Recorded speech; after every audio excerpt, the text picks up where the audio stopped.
Welcome back to another episode of Rock Boys Football. Taking a way too early game preview for the Nebraska Cornhuskers going on the road and playing this PJ Fleck team that is just so consistently good. And you have a nice storyline here. Like Minnesota has been one of the stalwarts in the Big Ten West. Like they haven't really went over the hump, but they are consistently one of the more solid teams in the Big Ten West. And then you have the new regime coming in with Matt Rhule. Now, before we get into it, again, just want to say thank you to you guys. Minnesota fans, we just dug into your team for summer scouting, so go check that out if you like. And the Nebraska fans, you guys have shown a ton of love. Like we talk a lot of Nebraska football. The fellas are very excited about Matt Rhule and what they're doing on the recruiting trail, and you guys have shown a ton of love. So if you do enjoy the content, consider subscribing to the channel. Dill, I'm going to kick this one off to you.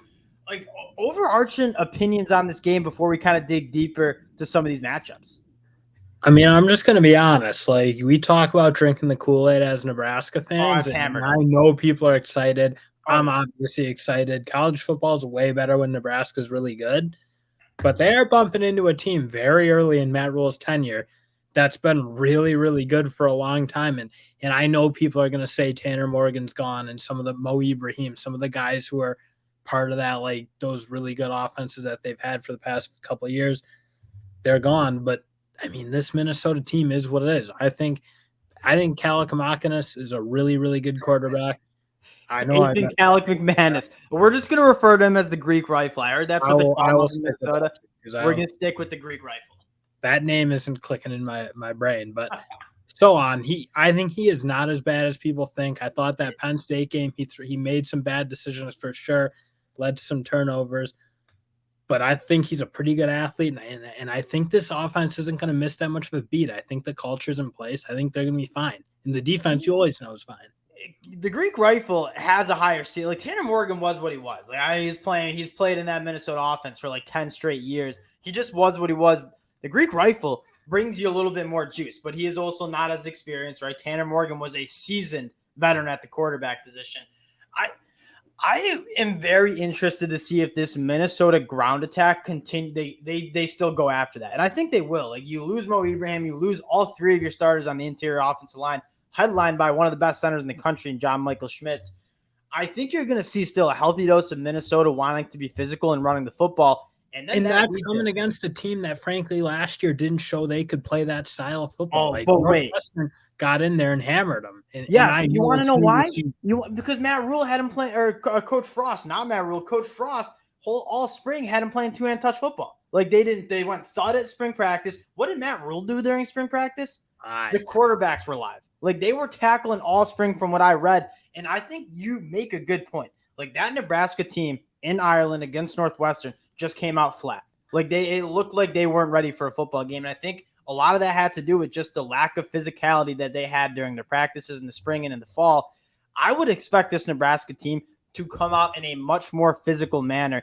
And you take a look, I'm exhilarated for what this Tony White defense is going to look like in terms of like the 3-3-5. I think Minnesota might struggle with. You saw Michigan struggle with this when TCU ran the 3-3-5. We're like, oh, we're going to just smoke these guys. We're just going to run the ball all over them. Well, having a little bit more speed and a little bit more of like those different looks messes with the offensive line's blocking schemes. Michigan struggled with that in a big way. And I think a lot of they're going to have a lot of new players for Nebraska or for Minnesota. Like you got, John Michael Schmitz was the guy who was calling it out. It was his kind of up front. And now you're replacing all three of them. And you got to be really on point to deal with this Tony White defense because you're right. It comes at you with a lot of looks, a lot of chaos, organized chaos. And frankly, Nebraska brought in a lot of transfers who are really versatile across the line and at the linebacker spot. So I think you're right. It will be a test for Minnesota for sure. And an offense that frankly isn't wildly explosive, but we're still going to need to see Nebraska step it up and be physical and tackle. Because that's what I'm most excited for about this game is like, I'm not even I'm just excited to find out what this Nebraska team's about. I think we know what Minnesota's about. Like that culture's been in place. You're going to find out a lot about this Nebraska team week one in terms of like the physicality and if they're ready to play football. You made a really good point. I think this front seven for Nebraska, I think Tony White's going to load the box. Like if you have you feel really good about where this Nebraska defense is, it's in the secondary. I think they got some dogs in the back end. And Minnesota doesn't really have a ton of weapons on the offensive side of the ball that I'm like, oh my God, I'm scared. Like Chris Bell's been there for 7 years, but it's Like, he's just struggled to stay healthy. And I'm a big Chris Autman-Bell fan. If you guys have been listening to me for us for 2 years, like we've been talking about him for 2 years, I think Nebraska's going to put a lot of responsibility on these cornerbacks to kind of play on their islands and load the box. And you're going to see if they can stop this Minnesota ground attack that is definitely going to try to just out physicality. I think that makes sense. Nebraska. Yeah, and I will say, though, there's on the other end of it, and we talk about Nebraska we thought their secondary was going to be really good coming in last year, can't make mistakes. And that was a big part of what, blowing coverage was relatively consistent. Again, I do think they're going to be sharper. I don't think Scott Frost was necessarily the best organizer and had the best coordinators in the world, and just kind of brought the discipline Matt Rhule is going to bring to this program. But I do think, I don't think you should sleep on these Minnesota wide receivers. I think Brevin Spanford is really, really good. Autman-Bell, when he's healthy, is really a solid player. And then I think Daniel Jackson kind of emerged last year, too, to be at least a threat. And again, they're not like Ohio State's wide receivers where they, scare you. But you can't sleep on them, and you can't have breakdowns because they will hurt you. If you are a Nebraska fan, that's probably one thing, because Tony White does bring in, this defense is going to look a lot different. And you've seen, Ohio State had some growing pains with Jim Knowles last year. Michigan 2 years ago with Mike McDonald coming. You saw some growing pains, some blown coverages, some missed assignments. They got to be on the P's and Q's. I totally agree with that. I'm excited for that's what Matt Rhule's kind of forte is. His teams play on their P's and Q's. They don't beat themselves, and that's how they win football games. And I'm excited. One more thing on this Nebraska defense going up against this Minnesota offense. I'm excited to see if these young cats can play. Like Cam Lenhart, Prince Will You, especially Cam Lenhart. I think he's ready to play and ready to play early, especially in this kind of game, because he's a little bit of a bigger body. He brings that physicality, that quickness to get some penetration. I'm really excited to see what this front seven. And you have some real veterans that we've been talking about a lot. Ty Robinson, Nash Hutchmaker, those guys are studs as well. I'm excited to see if this front seven for Nebraska, and then those backers, Nick Heinrich and Luke Raymer, are they kind of back to 2021 form? You're gonna see, and that's the fun part. You're gonna know pretty quickly because again, Minnesota, not a scary offense, but they're really solid. I think they're not going to make a ton of mistakes, and if you don't play good defense, they're just going to drive it on you, and they're going to kind of work you over. You're going to find out because it's going to be a long night. If this is Nebraska Scott Frost year, it's going to be you know what I mean? If they come out and play like they did 12 months ago in this Northwestern, it's going to be 15-play drive for Minnesota, just running the ball down the throat, and they can't get off the field. You're going to find out if this Nebraska's defense is physical enough, and I'm really excited. Again, I wouldn't take this last year. I know Minnesota didn't really move the ball wildly effectively, but the Greek rifle, it's his show now. That certainly, I think that makes a massive difference. Yeah. So they got to be prepared. I don't think I'd come in sleeping we're going to shut them down. Unless Nebraska plays really good defense, they're not shutting this team down. I don't think that's really true. And we've emphasized a lot of Nebraska talk, but for this Minnesota team, you're going to find out if the Greek rifle has it. And I think that's what a lot of Minnesota fans are excited about is Tanner Morgan he was what he was. Cali McManus can kind of provide a little bit more juice at that quarterback position. Now, I want to talk about this Nebraska offense going up against a Joe Rossi defense that is just so good. You look at the numbers, opponent adjusted or not, they're consistently a top 10, top 15 defense every year. And it says so much about Joe Rossi as a coach because it's not like this team is loaded up with talent that's going to the NFL. I mean, he is just really, really sound at having this disciplined defense that doesn't give up the big play and gets off the field and forces turnovers. I'm excited to see what this Nebraska offense looks like, and it probably starts with pass protection for me. Nebraska just really – Casey Thompson was getting crushed, and I'm a Casey Thompson guy. I think he was a lot better than he was able to show last year because that offense just could not protect him. Can this Nebraska offense protect Jeff Sims? Because if they can, Jeff Sims is a quarterback that we've talked about a lot. He has a ton of talent. And it will be interesting to see if Nebraska kind of opens it up a little bit and doesn't have him just stick in the pocket. Casey Thompson didn't have the athleticism and the ability to kind of play in an unconventional manner in the same way that Jeff Sims brings it differently, for sure. And that's going to be interesting to see what they do if they keep this team on their toes. Now, I don't think Minnesota – they're going to need to show that they have a pass rush because it wasn't incredibly good last year, and they lost a couple of guys. So that'll be a test for them, whether they can kind of get back going and be a little bit more fearsome on that defensive line because this is a unit in Nebraska that again, it's been there. Now it's very experienced, and it's like put up or shut up time. Yes. But like they still got to prove it because we've been saying that now for a year or two. I agree. Like the talent's there. I feel like they just gotta, that offense line just needs to come together. And I'm really excited about Jeff Sims. I think you're gonna see a lot of 2 tight end sets, and that's probably another storyline. Is like Minnesota loses their linebackers. And I wonder, like Thomas Fedone, like, is he going to be able to just like have a feast in the middle of the field? And this is especially important can Nebraska run the football? Like, this is a really hard team to run against. I think that might be the key to this Nebraska offense this year. And that'll be the interesting thing is you saw Penn State victimize them with tight ends up the seam. They hurt them badly. Because they were able to run the football. And these linebackers had to play the run. And so when you have to respect the run, that play action starts working. And then going back to why I think that's kind of the key for this Nebraska offense is if you can suck those linebackers in, if these linebackers need to think run first because you're a threat to run the football, then I think guys like if Gilbert can play or Thomas Fedone and those tight ends, I think they'll be able to feast over the middle of the field. And that's probably going to be my biggest takeaway, or the biggest thing I'm looking for in this Nebraska offense is, can you run the football, and then can you work play action off of it? Yeah, because again, you're probably right. Like these wide receivers for Nebraska, you think they're going to be solid. I don't think it'll be the strength of their team.